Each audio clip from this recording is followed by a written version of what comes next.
fanompom-pivavahana ho an'Andriamanitra iombona antsika eto amin'ny onjam-peon'ny radio vaovao masoa. Fanompom-pivavahana anio iarahanao amin'ny andron'i Jesosy Kristy vonon-kandresy.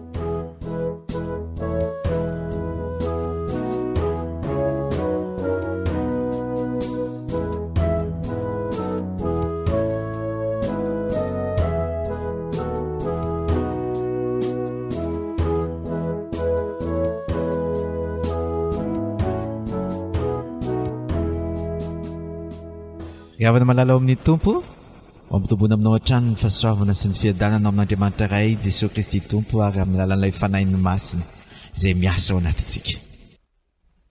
Fampivavahana ao n'Andriamanitra ny tanterahintsika amin'izao resy fotoana izao atsapahantsika mihitsy fa ilayntsika izao fotoana izao. Fa tahaka ny masoandro ny fiainantsika mahavelona antsika Andriamanitra ary ilayntsika mihitsy ny manatona azy isan'andro isan'andro.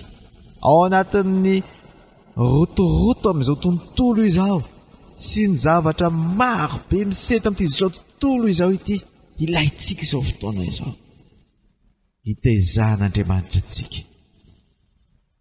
Koa andeha riavantsika indray ny baibolintsika ao ny mpisan'ilay Andriamanitsika amin'ny alalan'ny teniny rehefa vakiana ny soratra masina ary ahatonga ny teniny hoenitsika, ahatonga fiainana ao antsika, ahatonga hery mihitsy ao amin'izany ten'Andriamanitra izany. Sokafantsika ao amin'ny Salamo 8:1 ny baibolintsika. Salamo 8:1. Fa itsika ry havana raha tezain'Andriamanitra ao anatin'ny fanjakana dia omeny ny lalàna sy ny didiny, hamelona antsika. Tsy hamono antsika ny didiny sy lalàn'Andriamanitra fa hamelona antsika. Antsika fa tahaka ny fahazavana masoandro ny fahatongavan'Andriamanitra. Salamo 8:5 natao niombona antsika ry havana. Rehefa izay ataontsika le ira 5:6 ao amin'ny firana FFPM, ira 5:6 ao amin'ny firana FFPM. Ny teninao rehetra ny tompotianay ary dia ho tsapantsika mihitsy fa mahamelonaina antsika ny tompo. Ilayntsika mihitsy ho fitaizanantsika izao fotoana izao. Lao ary atombontsika aminaran'i Jesosy. Vakiana Salamo 8:10 8:10 hatramin'ny 12:10 manao hoe: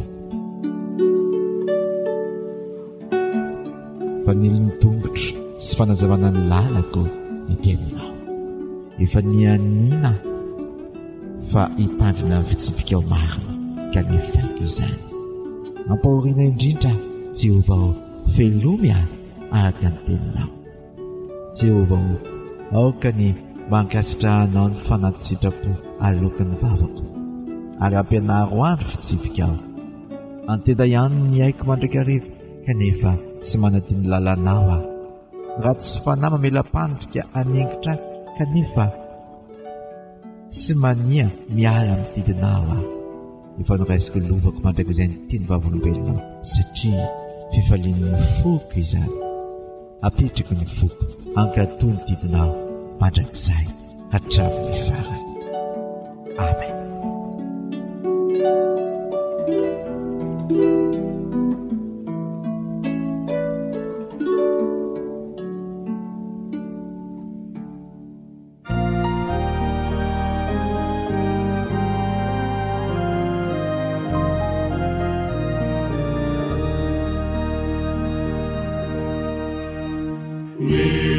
Niteninao rehetra, ritumpo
papahory ka hosaizay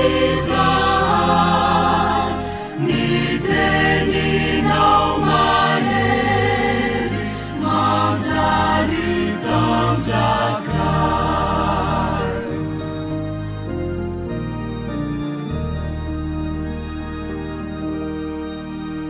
fa teny mamikoa hoany pankato kaluaranosoa biboka amampo ufanomezantoky niazony manzo siany mahavoky mamelonany fo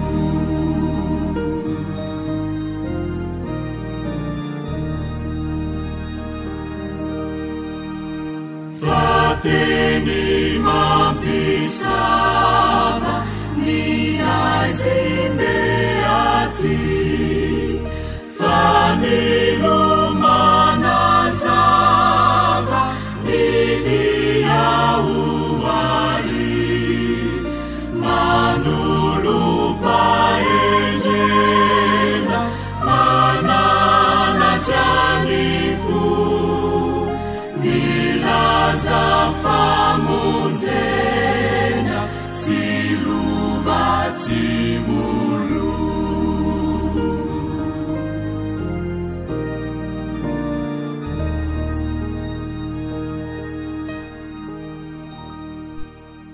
ry avana malalo amin'ny tompo dao tsika io manandray tenin'Andriamanitra fa zava-dehibe ny miaino an'Andriamanitra satria manana zavatra mba amintsika mihitsy Andriamanitra raha tsy zany izy tsy tonga teto ambonin'ny tany tonga teto ambonin'ny tany mihitsy Andriamanitra amin'ny alalan'i Jesosy Kristy satria manana zavatra ampitaina amintsika olona izy ianao zay mena amin'izao ankehitriny izao ampitainy amin'izany amin'ny alalan'ny soratra masina voasoratra ao amin'ny Baiboly Jesosy no miteny anatin'ny filazany tsara izay ho raisitsika sy ten'Andriamanitra ho raisitsika amin'ny teny io ty Matteo 5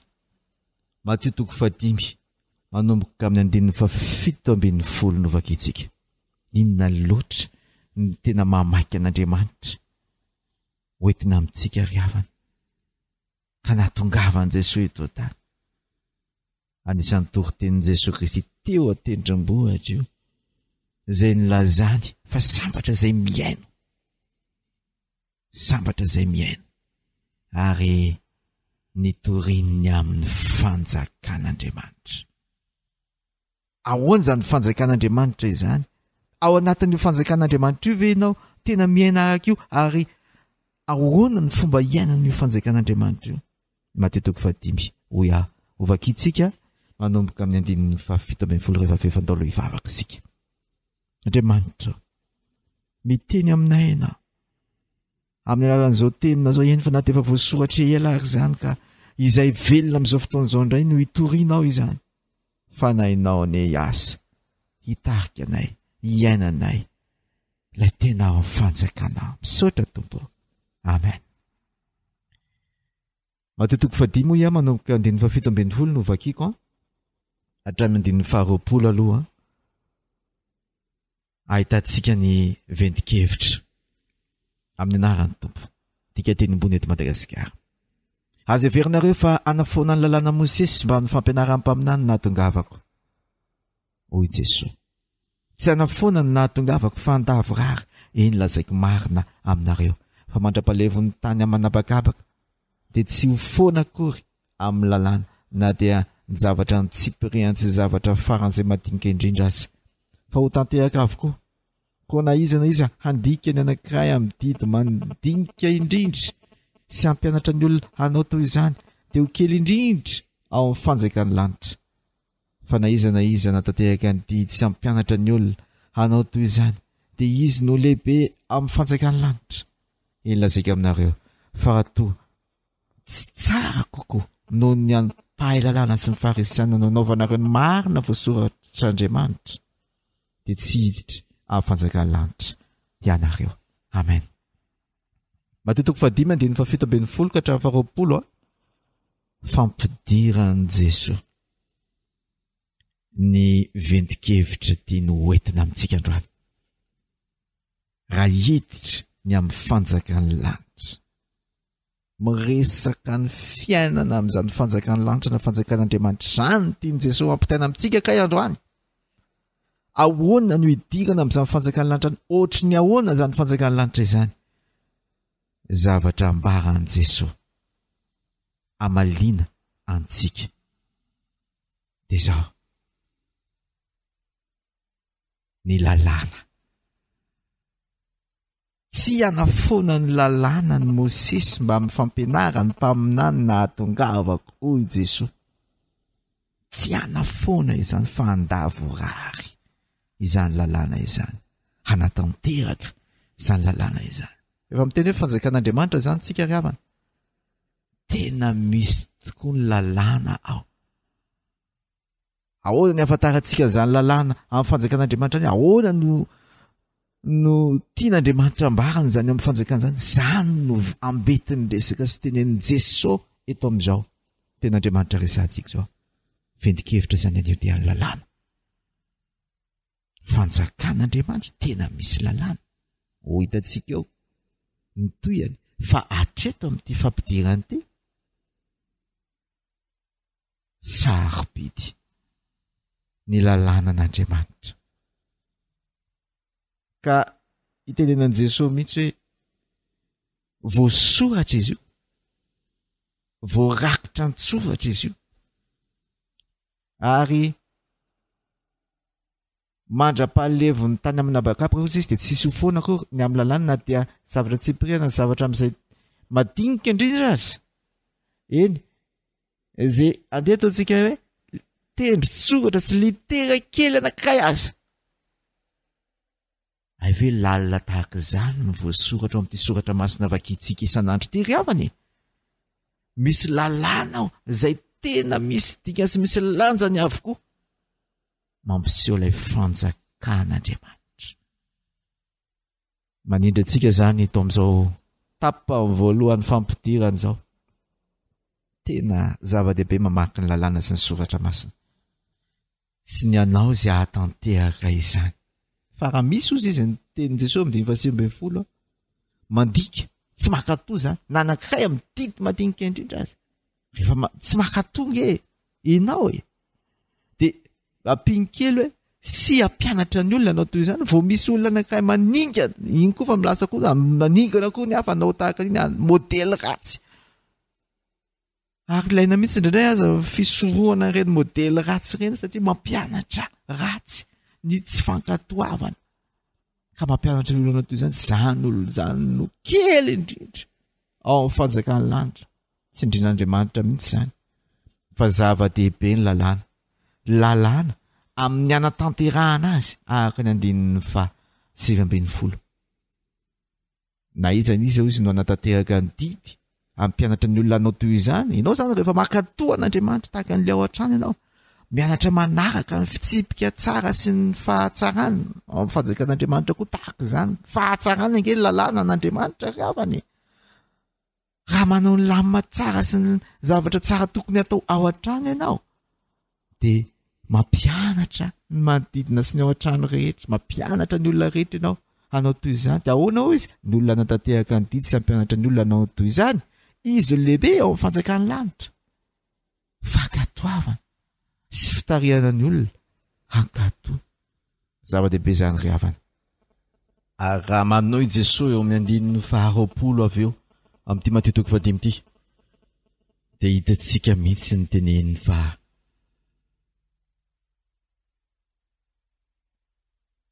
raha toa sy tsara kokoa noho ny animpahay lalàna sy farisiana nanaovanareo marina voasorotr'Andriamanitra dia tsy hiditra any amin'ny fanjakany lanitra ianareo. Io no anambarantsika. Fa tiany Jesosy hiditra amin'ilay fanjakany lanitra isika. Tiany Jesosy hiditra amin'ilay fanjakany lanitra isika.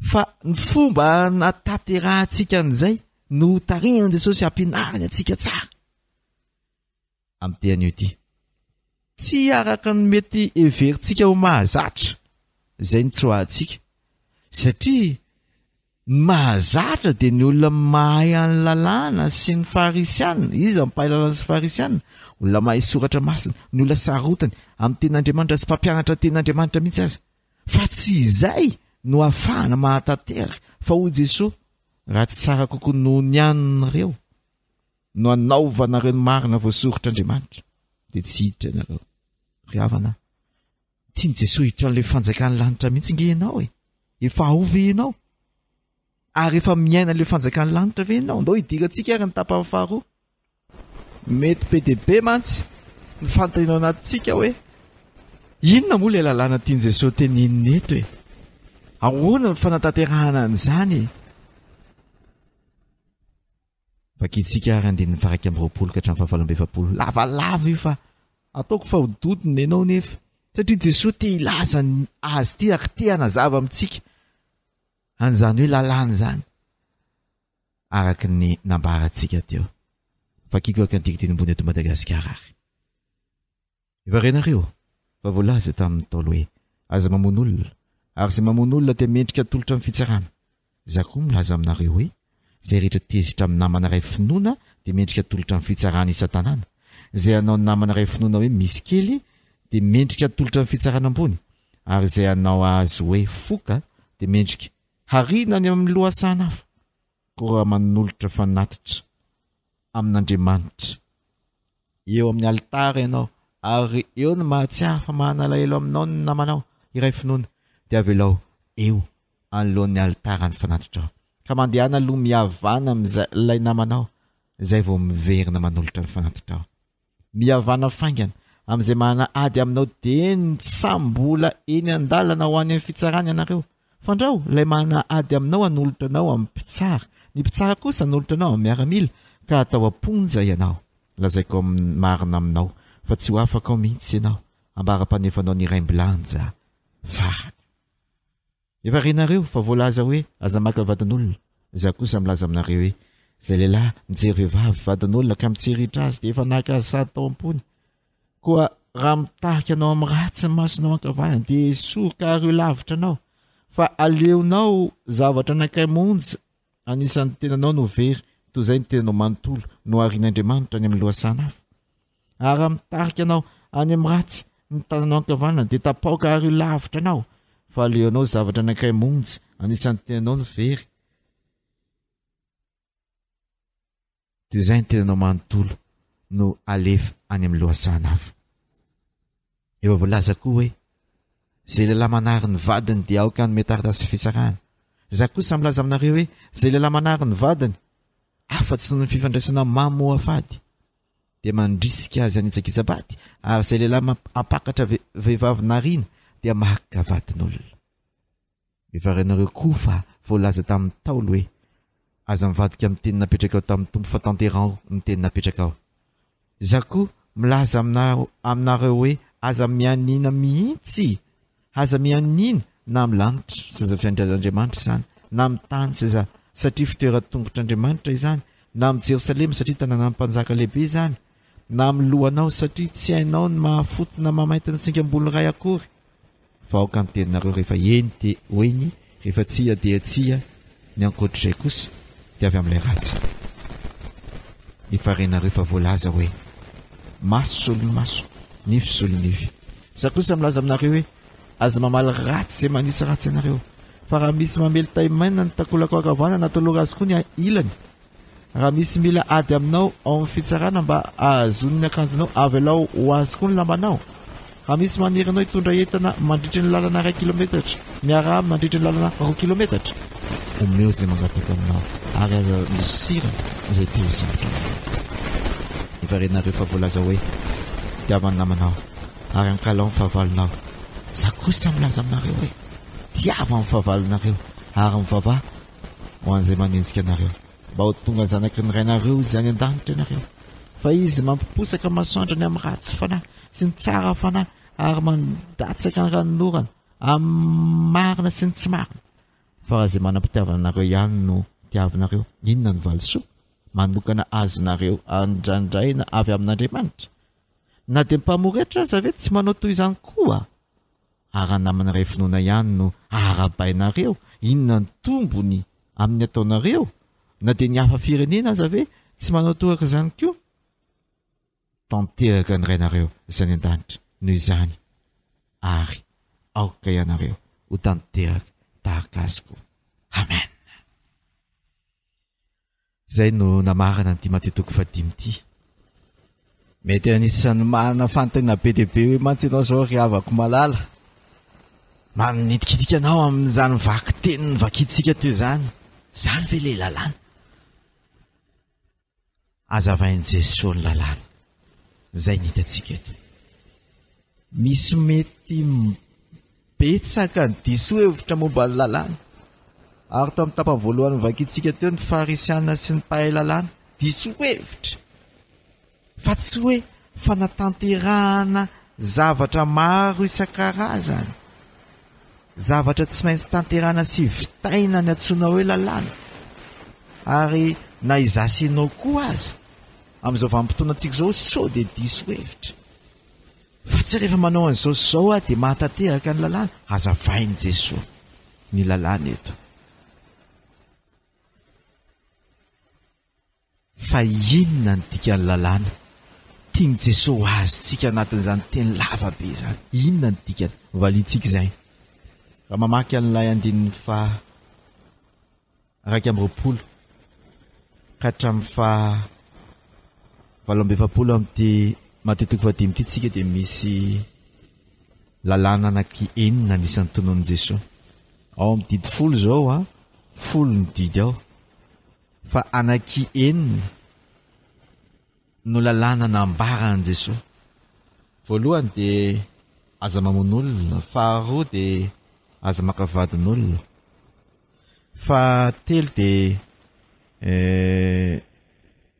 miresaka amin'ny lehilahy manary ny vadiny sy ny taratasy ny fisarahana fahaefatra dia hoe ilay lalàna hoe aza mivadika amin'ny teny napetraka ao tamin'ny tompo fa tanterao ny teny napetraka ao fadimy dia ilay hoe masy solo-masy nify solo-nify ary fahenina farany dia ilay hoe tiavany namanao ary nampinikely ny filazan'ny olona hoe ankalao ny fahavalinao tsy voasoratra amin'ny soratra masina ao amin'ny lalàna an'Andriamanitra izany mankala fahavalo izany fa filaza amin'ny fiarahamonina no nanambara io ary marian'ny diaima tsara mahasamihafa azy marian'ny soratra masina ireo ilay lalàna anaky 9 izay tiany Jesosy tenenina sy noraisy nitsongaina kely ary no azavaina vao marikitsika amin'ny 12 milaza Jesosy izaho koa milaza aminareo azavain'i Jesosy zany le aza mamon'olona eo amin'ny 17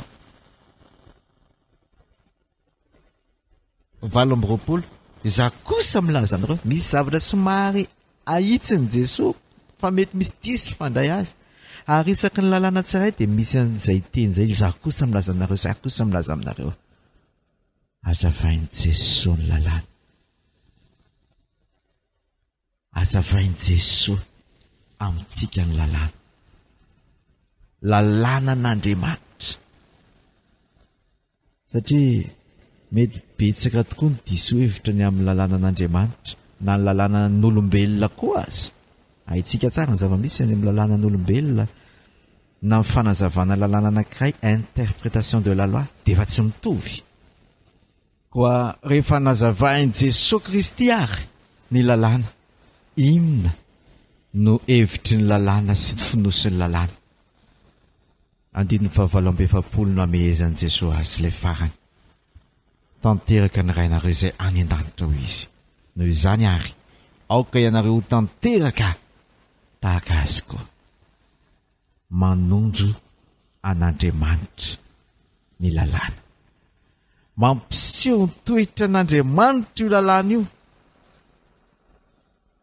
ary mety voasoratra ilay lalàna ary ny tenentsika ohatra teo aza mamon'olona aza makavadin'olona sy ny sisa fa toetra n'Andriamanitra io ary ny fiainana ao amin'ny fanjakan'Andriamanitra io azavain' Jesosy lalàna io. Voamarika ao angamba raha namaritsika nanomboka ny andininy fa 120 fa misy ny fitsarana rehefa tsy ahaka ny lalàna. Ary voateny tao amin'ny andininy fa 20 ny amin'ny lohasanafo mihitsy any avarina any zay tena tsy izy. Mbola miverina indray izay lohasanafo zay eo amin'ny andininy fa 20 rehefa le hoe maka vadin'olona. Dia hitatsika fa tena misy tontolo roa samihafa mihitsy. Ny ray fanjakan'Andriamanitra, ray tsy fanjakan'Andriamanitra. Ny fanjakan'Andriamanitra dia miaina araka ny lalàna n'Andriamanitra. Izay nazavain'i Jesosy. Ary eo amin'ilay tenentsika Andriamanitra kay dia tanteraka. Ary toetra n'Andriamanitra tanteraka eo voasoratra ao amin'ny lalàna io. Rehetrarehetra io. Mampiseho ny fahatanteran'Andriamanitra ny lalàna rehetra izay hitantsika io. Ary tian'Andriamanitra hiainantsika izany. Tsika izay ao amin'ny fanjakan'Andriamanitra, tian'Andriamanitra hiaina izany fahatanterahana izany. Ary izay mahatonga an'ilay teny hitantsika hoe aoka ho tanteraka ianareo satria tanteraka ny rainareo izany an-danitra. Ny an'Andriamanitra izany tena tonga lafatra izy. Dia izay fahatanterahana izay mahatonga azy mitaky zavatra tonga lafatra. Tsy misy faharatsiana, tsy misy fahadisoana, fahamarinana avokoa ny ao amin'Andriamanitra. Ary tsy ampidin'Andriamanitra, tsy ampidin'Andriamanitra io hahavon'Andriamanitra amin'ny fahamarinana sy ny fahatsarana rehetra. Tsy ampidinina io ravana hoe tsy vitana ohatr'izay, fa manana fomba izy ahafahany ampiainana antsika ny fahatanterahana io. Dia izay no azavaina ao anatin'ny Timothée 2 manomboka tamin'ny 7 ka hatramin'ny 7 ty. Ndao ary hodiny antsika amin'izay ahoana ary ny fomba hatanteraka antsika. Afaka ho tanteraka ve antsika? Ahoana ny fomba hatanteraka antsika? Tao anatin'ny Timothée 2 ny vakintsika nanomboka ny 7 ka hatramin'ny 7 ty. Dia voasoratra ary nambaran'i Jesosy, tia no azontsika tsara fa tonga Jesosy anatanteraka ny lalàna. Izy rery no mahatanteraka ny lalàna ary tsy misy olombelona mahatanteraka ny lalàna. Ary ny vakintsika na dia ny faran'izay mahay lalàna azy hoy ny 20 tahaka ny farisiana sy ny mpahay lalàna. Ary ny fanatanterahany Jesosy Kristy, fanatanterahany Jesosy Kristy, ny fanamarinana antsika dia nanatanterahanyilay teny manao hoe indro ny zanak'ondrin'Andriamanitra tonga naisitra ny fahotany izao tontolo izao. Jesosy tsy tonga mba nameloka fa namarina antsika. Zay no nahatongavany ary nahafatesany teo amin'ny hazo fijaliana. Ny epistily dia manazava fa ny fahafatesan'i Jesosy teo amin'ny hazo fijaliana no nanamarina antsika. Izy no nisolo antsika ka nanadio antsika. Ry havana, dikan'izany dia izao, afaka nio voamarina, afaka nio marina eo anatrehan'Andriamanitra antsika rehefa mandray ny fahamarinana nomeny Jesosy. Haitsika ilay tenin'ny Tompo hoe hitafio Kristy. Hitafio Jesosy Kristy dia Jesosy Kristy rery sisa no hita eo aminao. Takona ilay tsy fahatanterahana, ilay faharatsiana maro isan-karazany na amin'ny toetra, na amin'ny fiteny, na amin'ny atao. Hitafio Jesosy Kristy fa mahazo ny fahamarinan'Andriamanitra ianao. Izay ny zavatra ray hitantsika. Manarak'izay ahoana ny fiainana n'ilay fahamarinana? Mahazo fahamarinana aloha tsika no nataon'i Jesosy teo amin'ny hazo fijaliana, voamarina. Izay ihany ny afaka namarina anao 100 isan-jato. Fa ny fiainan'ilay fahamarinana ihany koa dia hitantsika ao anatin'ity maty toko fadimy ty ao amandiny fadimy ambe efapolo ary amandiny valo ambe efapolo izao teny zao manao hoe mba ho tonga zanaky ny ray zay any an-danitra ianareo ary koa hoe tanteraka ny rainareo zay any an-danitra noho izany ary aoka ianareo ho tanteraka tahaka azy koa eto zany ny fomba hatanterantsika dia amin'ny alalan'ny fahatongavatsika eo zanak'Andriamanitra ahoana zany zanak'Andriamanitra zany any amin'ny filazantsara hafa ohatra hoe filazantsara kan Jaona amin'ny toko voalohany 1:20 dia milahazany amin'ny zanak'Andriamanitra mihitsy Jaona hoy izy hoe fa zay rehetra mino azy mino an' Jesosy zay rehetra nandray azy nandray an' Jesosy dia nomena hery ho tonga zanak'Andriamanitra afaka ny ho tonga zanak'Andriamanitra isika amin'ny alalan'i Jesosy Kristy raiso ny famonjena nataon'Andriamanitra ho anao atonganao ho amarinina atonganao ho voavela heloka ihany koa ny dikan'izany ary atonganao anana ny fahamarinana avy amin'i Jesosy Kristy hitombo ao anatinao raha alaitsika amin'ny fiteny tsotra zany dia zao Jesosy ny marina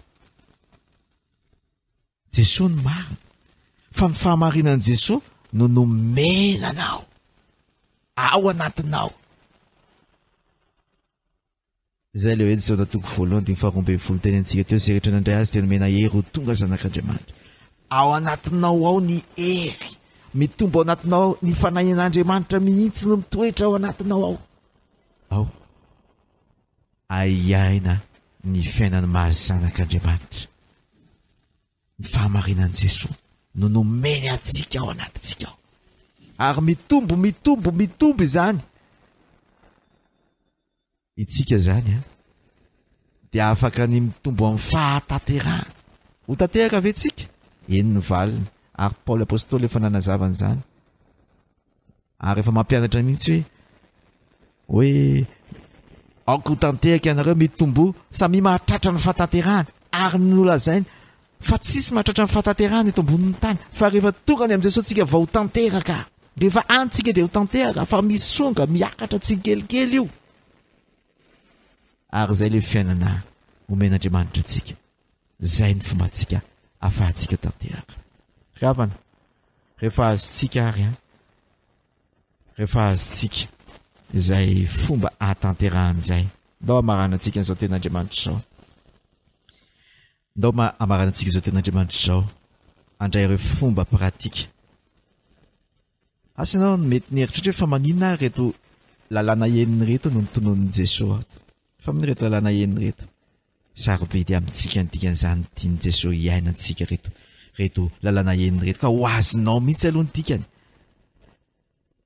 ary asan'Andriamanitra n'olo tena anolorantsika tena amin'Andriamanitra ahafahantsika iaina azy anotiany aty ndao nao fanamitsika iaina reto zavatra ambarany tompo reto ka ataontsika sokajitsika telo no andraisana azy lay voalohany aza mamon'olona faharoa aza maka vadin'olona fahatelo aza manary vady ireo telo ireo dia akapokontsika ireo no resantsika voalohany ny amin'ny atao sy ny toepo no resantsika rehefa aveo tsika anoy azy fa ndao aloha ireo nijerevantsika voalohany ireo telo voalohany ireo raha miteny Jesosy hoe aza mamon'olona ahoana ny fiainana an'izany inona ny hevitra izany dia hoy Jesosy hoe za kosa milaza aminareo zay tezitra amin'ny namany dia efa mamono azy zay miteny manao hoe misy kely ny namany zay miteny manao hoe foka na tsisy dikany dia efa mendrika ho izy mendrika ho tsaraina salefany amin'ny lohasahana hafa amin'i Jesosy zany mamon'olona ireo ny toe-po any anatintsika mihitsy zany ny tiany Jesosy ampiainana n'ilay tenin'Andriamanitra ary zay ny fanahin'ilay lalàna zay any anatinao ianao dia tsy mamono olona amin'ny teninao ianao dia tsy mamono olona ary toy izany ary zany eo amin'le hoe manana lahelo aminao ny namanao nefa ianao manana fanatitra raha vao misy disadisa man'olona zany ny toetra n'Andriamanitra zay aseho an'ilay lalàna dia zao: ataovy zay havananao faingana amin'ny namanao, ataovy tsisy olona tezitra aminao, na dia izy aza ny diso, ny kristianina zany, ny olona zanak'Andriamanitra. Manatateraka ilay andininy fadimy amby roapolo hoe mihavana faingana an'izay mahanaty aminao, mihavana faingana. Mantra aseho an'izao teny izao dia tsy vitany hoe tsy mamono olona sy mamelo olona fotsiny, fa hatranatin'ny fony mihavana. Anatin'ny fo tsy mieritreritra amely, tsy mieritreritra raty, tsy mieritreritra lahelo, na tezitra fotsiny azy amin'ny namana. Atao zay hialana reny. Izany mampianarin' Jesosy atsika. Dia ilay faharoa le hoe aza maka vadin'olona, mbola toe-po ihany koa io, satria no amafisin' Jesosy hoe za kosa milazana aminao hoe zay lehilahy mijery vehivavy vadin'olona ka mitsiritra azy dia efa naka azy sa atao am-pony. Ahoana za maka any anatin'ny fony dia alaiko anaty foko any io. Tena tiany Jesosy azy tsika tsara ny havana ny dikan'izany hoe maka zavatr'olona, ary zay le hoe mitsiritra na zavatr'olona io, fananan'olona tafiditra ao anatin'izany, fa indrindra vadin'olona. Eto zany zao raha vao misy mitsiritra fotsiny, misy filana ao anatinao, indrindra ny lehilahy somary be jerijery, ny lehilahy manokana tena be jerijery, fa ampianarin' Jesosy mihitsy hoe atrany anaty fo ty ry havana, tsy maka vadin'olona. Tiako be ilay dikan'ny teny ombonana amin'ilay hevitra hoe fitsangajangana, fa hoe maka vadin'olona. Efa misy zany eto anatin'ity teny ity, ny hoe vadiny ihany itsy, vadiny ihany itsy. Ary ny olona tsiaray, lehilahy ray sy vehivavy ray, zay voantso amin'ny fanambadiana dia efa voantso ikambana tahaka izay. Ary izay ilay lalàna fahatelo izay mbola ahitantsika ny hoe ny atao sy ny toe-pontsika.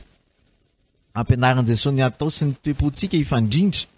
Amafisin' Jesosy tsy tokony hisaram-panambadiana ao amin'ny andininy fahaky amin'ny telopolo. Na dia misy aza ny lalàna ao Jesosy hoe lehilahy, zay lehilahy manary vadiny dia ao ka miataritasy fisarahana. Za kosa ao Jesosy milaza hoe zay lehilahy manary vadiny afa-tsy noho ny fifandraisana mamofady dia mandrisika azy anitsakitsabady, ary zay lehilahy ampakatra vehivavy nariana dia maka vadin'olona. Inona ny fahazonao n'izany tenin'Andriamanitra zany? Azonao ve ny lalàna sy ny fiainana araka an'Andriamanitra ny amin'ny fanambadiana? Raha takarantsika ao anatin'izany tsotra fotsiny ry havana, tsy tian'Andriamanitra ny maka vadin'olona sy manary ny vadiny tena. Fa lehilahy ray ho an'ny vehivavy ray mandra-pahafaty, zay ny tian'Andriamanitra sy tanterahana. Ozy izy eto jerevy tsara fa afa-tsy noho ny fifandraisana mamofaty ozy izy. Inona moa zao mety ho hevitra zany ny fahitanao azy? Jerevy tsara ny fandikany DM azy. DM sy ny baibolitsika dia nadika avy tamin'ny teny grika ny teny fototry porneany loha zavatra voalaza amin'ny fifandraisana mamoafady io. Izany hoe misy olona tsy tokony iraisanao. Iny ihany no azonao isarahana. Voalaza ato zao ohatra hoe amin'ny Levitikos 7:20-9 misy an'ireo karazana pornea, izany hoe fifandraisana mamoafady. Ary naitsika raha mety mahazo saran-tsaina na dia fikely fotsiny azy. Ohatra hoe misy lehilahy sy vehivavy tsy tokony hivady. Mety ohatra hoe mpihavana ve? Natahaka izany, misy fanambadiana tsy azo atao zany ka mety noho tsy fahalalana, mety tafiditra. Io ihany Jesosy no azo ekena ny fisarahana. Fa ny akoatr'izay tsisy manary vady, fa lehilahy ray ho amin'ny vehivavy ray. Dia ahoana? Raha vao misaraka ozy Jesosy ka manary vady, zany ny vadinao dia ilozanao ao. Zay le hoe manary vady. Vao manary vady ianao dia lasa manome toerana, mandrisika ho Jesosy ny hafa aka le vadinao teo iny. Lasa mandrisika ny hafa hanitsakitsabady. Jesosy zany tena tsy tia mihitsy an'le hoe misy efa olona anankiroa natao hiaraka nefa misy anankitelo lasa tafahaka amin'iny. Na dia hoe nisaraka azy le roa voalohany dia lasa misy anankiray fahatelo niaraka tamin'iny, raha mbola velona eto ambonin'ny tany izy ireo. Tsy hitanao ve fa zany ny sitrapon'Andriamanitra momba ny fanambadiana?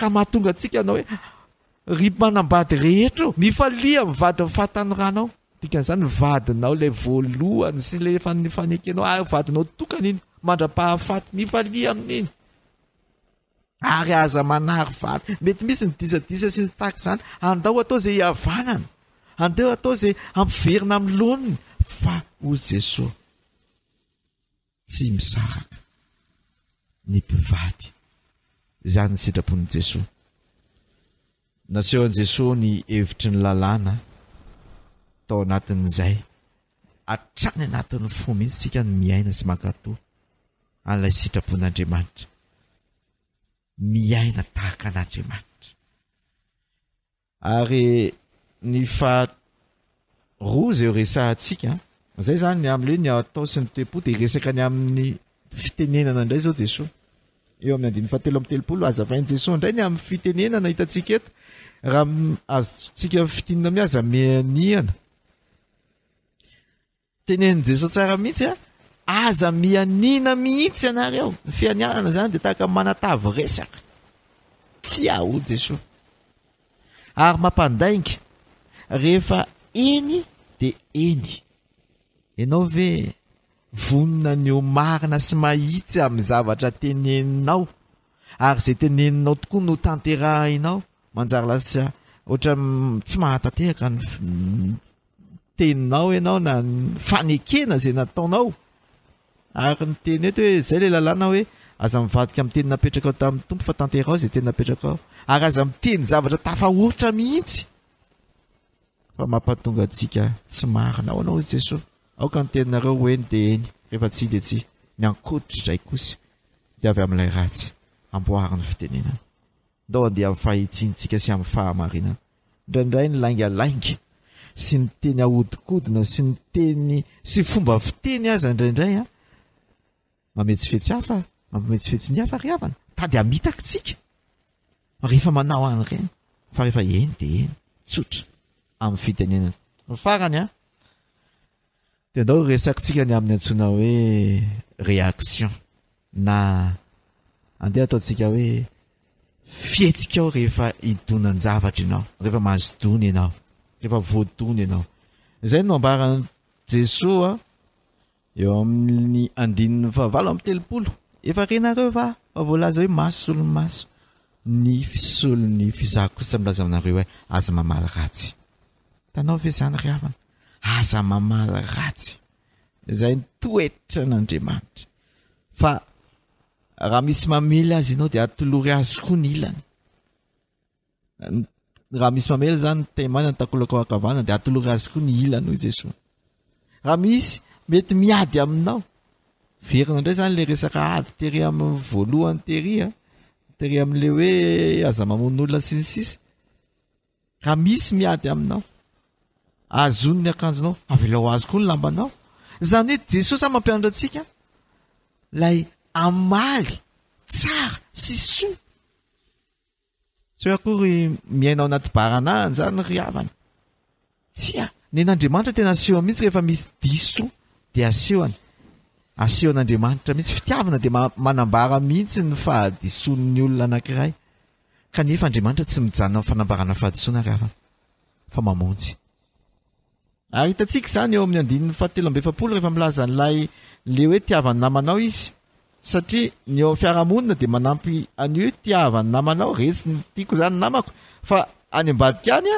ampinikely hoe fa mifavalinao kosa ankahalao zany hoe zay miaraka aminao ihany ny namanao zay antoko miaraka aminao ihany zay parti namanao ihany zay ihany ny namanao tsy zany ka tsy zany tiava ozy Jesosy na dia ny fahavalonao azy hitantsika ao anatin'izany le mamaly soa na dia misy olona mamely azy zany ny toetra n'Andriamanitra dia jerinao fa mahatonga saina be ny antony eo amin'ny andininy fadimy efapolo ilazany hoe mba ho zanaky ny rainareo zay any an-danitra ianareo fa izy mamposaka masoandro ny amin'ny ratsy fanahy sy ny tsara fanahy ary mandatsaka ny ranonorana amin'ny marina sy ny tsy marina tonga saina mihitsy tsika anatin'izany teny zany ry havana Andriamanitra nge tena mitsinjo ny ratsy fanahy sy ny tsara fanahy samy omeny soa daholo tsy marina mihitsy tsy marina mihitsy hoe tsy manao soan'ny olona ratsy fanahy Andriamanitra fa omen'Andriamanitra zany ny toetrany omen'Andriamanitra soa avokoa ny olona rehetra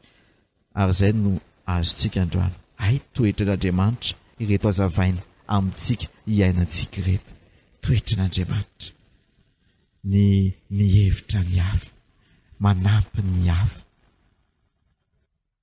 ary raha ohatra ka mety misy maka ny anananao ahoana ny ataonao ozy Jesosy hoe manome zay asa mamihany zay zavatra azonao atao na de tena amin'ny foratsy mitsy azanaovan'ny olona anao an'izany Jesosy onena aniny olona iny marina fa tenenina ny fahadeson'ilay olona fa ny fitiavan'Andriamanitra ny tian'Andriamanitra iainantsika araka ny teny manao tahaka ny rainareo tiavinareo ary aoko tanteraka nareo tahaka ny rainareo zay tanteraka fa raha tsy zany geravana mahatonga saina be na marana Jesosy an'ilay izy Jesosy mametra-panontaniana hatonga saina ozy inona ny valosoa azonareo raha ny olona tianareo ihany ny tiavinareo marina nge zany ry havana ianao zany zay olona manasoanao ihany no tiavinao ozy Jesosy de nampiny mpamorehetra aza ve tsy manao toy izany koa mpamorehetra satria mpamorehetra zay mame vola be azy zay ihany no karakarainy le mpanao kolikoly io tanao zany mpamorehetra koa aza mba manavakavaka ohatr'izany na olona tsisy dikany aza na mahafara zay mahasosotra azy tena ataontsika zay tiavina azy fa zany ny toetran'Andriamanitra raha namanao ray finoana ihany ozy ny arapainao ianao sao afaka mandiny tena iza no mba arapainao inona ny tombony amin'ny ataonao tena hitantsika anatin'izao mihitsy fa mila misy tombony amin'ny ataontsika eto amin'ity tany zay misy atsika ity ary zay no marana antsika andinihantsika ny tenantsika tahaka an'Andriamanitra ho tahaka an'Andriamanitra isika eto ambonin'ity tany ity jereo tsara mifezika eo amina tokantranonao iny an-dalana iny amin'ny fiarahamonina zay misy anao tiany Jesosy iaina ny fanjakana ianao satria zanak'Andriamanitra ary efa napetraka Jesosy anatsika voa io voan'ny fahamarinana zay mitombo tsikelikely arakaraka ny ankinantsika aminy arakaraka ny mety iadiavatsika miaraka aminy iadiavatsika ilay ady eto amin'ity zao tontolo zao ty iadiavatsika ny filana amin'ny taonatsika hakanitsy hakany roa enina vadin'olona aza eritrerentsika anaty-tsaina ho anay tiako ohatr'izao ny ao anatin'ny saiko ozy Jesosy raha misy mitahaka anao amin'izany aleo azy esorina maso esorina ny tanana dao tsika andinika fa tian'Andriamanitra iaina ny fahataterahantsika raha azontsika atao zany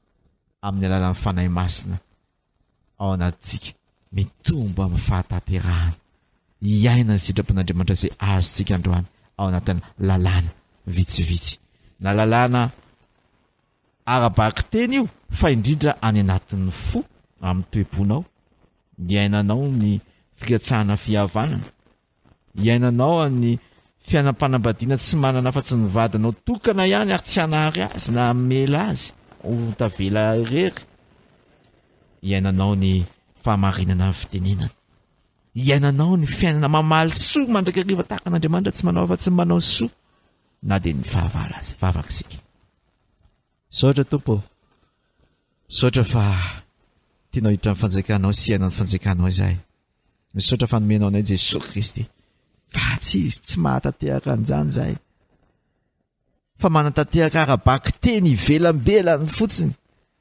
ary nefa tsisy dikany akory ny vitanay tsy tafiditra ho ianao ny fanjakany lanitra raha mbola tahaka ny ampanorandalàna sy ny fariseo fa tianao izay anana any Jesosy anytian'io ty Jesosy te anaiky izay araka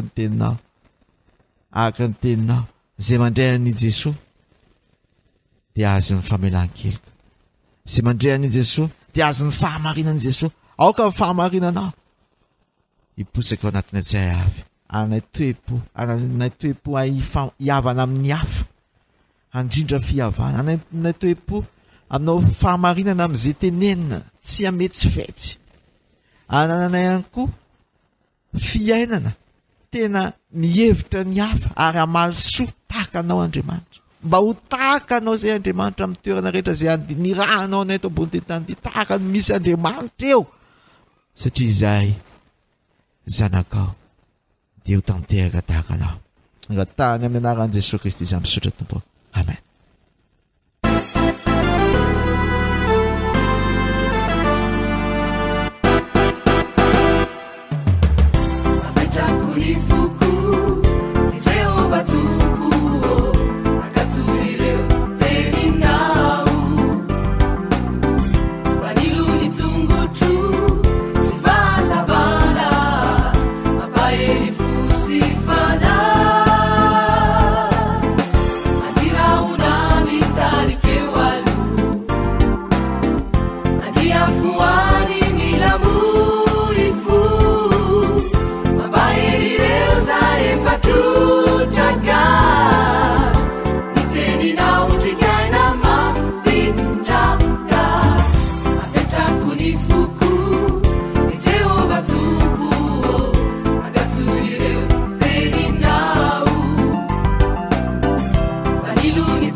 Zany mirambavakantsika amin'izao maharaina izao a apetraky ny foko hankatony didinao Andriamanitra.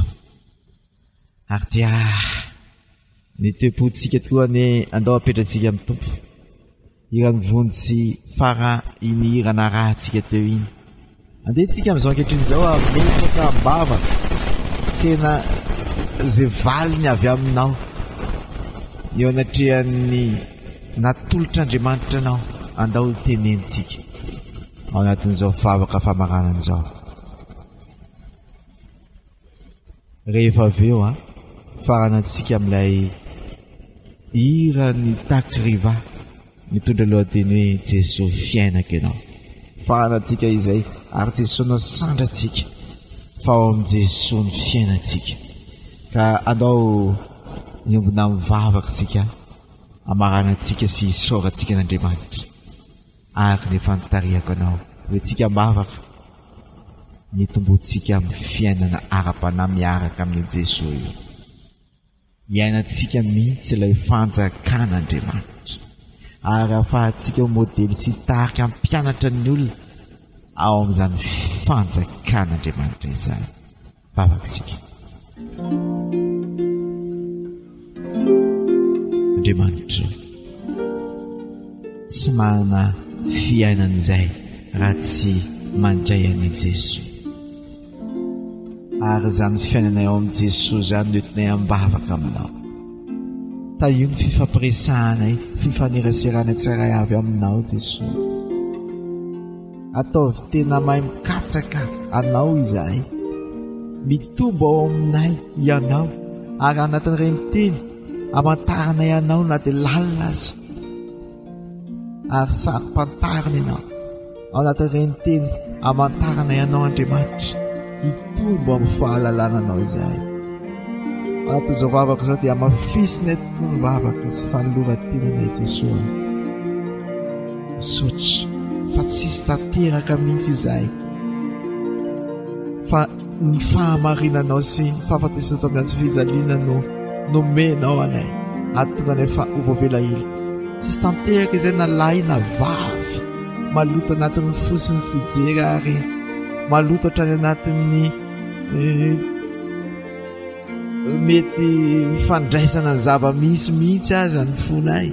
Mora tezitra, mora ratsy amin'ny feritreritra sy amin'ny fisaina, nefa Jesosy mahatao azy fijalinanao amin'ny famelan-keloka anay. Mety tsy maharitra izahay, tsy maharitra ka mamaly botana, tsy maharitra ka mora misaraka sy miatsy miteniteny tafahoatra. Jesosy, fahafatesana tao aminazy fijaliana, matondra famelan-keloka ao anay, ary ny fiainanao nomenao anay ho ianao. Ho ao aminareo aho ianao, ao aminatinay ianao Jesosy, ianao misy Jesosy le fiainanay a. Fa io izahay amin'izany fiainam-panahana hitombo tokoa ny ana fotoana ho anao isan'andro saika, tsy ho ambany zavatra intsony, fa ho tena lehibe indrindra aminay ny anana an'izao fotoana sy fiandraisana ny teninao sy fivavahana miaraka aminao izao isan'andro. Dia taio iainanay tokoa ny fanjakanao teny ety an-tany, eo anatrehan'ireo mihiny entinay ambavaka mihitsy, ny ahafahanay miray hevitra, ahafahanay malaky miombona, ahafahanay mifandevitra, ahafahanay mifanampy, eo anatrehan'ny tsy mihiny eto amin'ity zao tontolo izao ity. Ho hainay mihitsy na dia misy mitsangako fahavalo sy mamely sy tahaka izany azy, ho hainay ny ho tahaka anao Andriamanitra, ka hitahaka ao amin'ny famonjena ireny olona ireny. Vavaka aminao manokana izay ho an'ny fanambadiana sy ny tokantrano rehetra tamin'ity androany ity. Ianao no iaro ho vehivavy iray sy lehilahy iray mandra-pahafatiny tsara ihany. Tahiny tokantrano, anampy ary kolokolo ny fiainam-pitiavany tsiray avy ianao ao anatin'izany tokantrano izany. Ampianatra anay iainan'izany fiainana araka ny sitraponao izany. Dia mipetraka aminao ny fiainana rehetra, ay ampianatra sy hitarika iainana sitraponao izay. Ho tahaka anao tokoa izay Andriamanitra ao amin'izay toerana misy anay, ka hanjakany na iza misy anay na iny an-dalana, jereo manokana eo anatrehan'izao tontolo izao, jereo manokana eo anatrehan'ny fianakaviana, eo anatrehan'ny namana sy tapaka rehetra, amin'izay atao rehetra, tahaka ny hoe eo ianao Andriamanitra amin'ny fisinay amin'ity andro anio ity. Anjaka ianao amin'izay teneninay sy ataonay, amin'izay fikasana tsara rehetra, ary arovo izay ana fitandremana, fialana araka ny teneninao tokoa hoe misy zavatra mety sorona mihitsy mba tsy hahatonga anay iainana n'ilay fanao ratsy, amin'ny toerana n'ilay ratsy ao anatinay. Andriamanitra, mitomba tokoa ny fanjakana raha ianao niteraina mandrakizay mandrakizay, fa ianao Jesosy no mampiainanay an'izany fiainana tanteraka izany. Ankehitriny dia mbola ilay vavaka nampianaranao Jesosy manao hoe rainay izany an-danitra mamasinany ny anaranao, ho tonga amin'ny fanjakanao atao ny sitraponao ety an-tantarana ny an-danitra.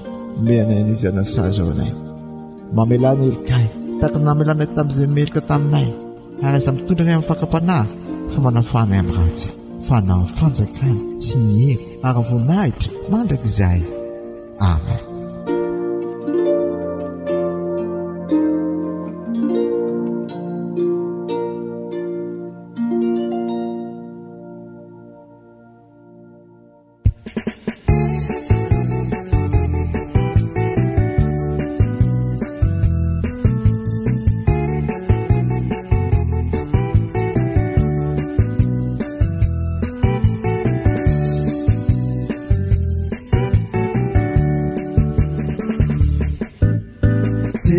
Jesu yanano manazava ilalana udiaviju fatukini waviju isarakiana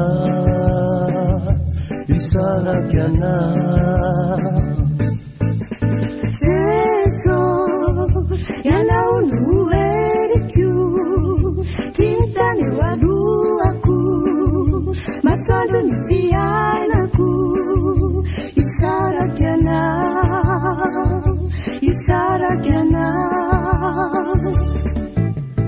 Jesu iyananu andu yanterapu ariandu ariku ianaunu fanilo manasa fanilala ratia wanilana warimua te antasi chali tukua iana rerinu antenaina pa amunjini panasini tena Jesu iananu yanileraku ariandu ariku ianaunu fanilo manasa fanilala ratia wanilana warimua te antasi chali tukua iana rerinu antenaina ba amundini fanasini tena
Andriamanitra ilay efa nitondran'i Jesosy Kristy tompontsika hiala amin'ny fahafatesana.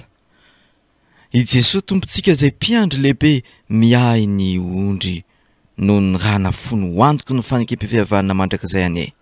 Andriamanitra ilay loharan'ny fiadanana anie ahatonga anareo ho vonika anao ny asa soa rehetra mba hatanterahana-nareo ny sitrapony ka ataony ao anatinareo amin'ny alalan'i Jesosy Kristy anie izay sitrany.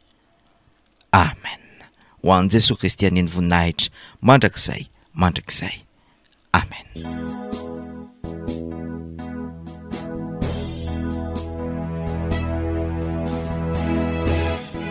Ny ombonantsika teo riavana ny fampiompivavahana amin'Andriamanitra teto amin'ny zapeon'ny radio Vavamaso. Fampiompivavahana androany niarahana tamin'ny andron'i Jesosy Kristy vonikandresy.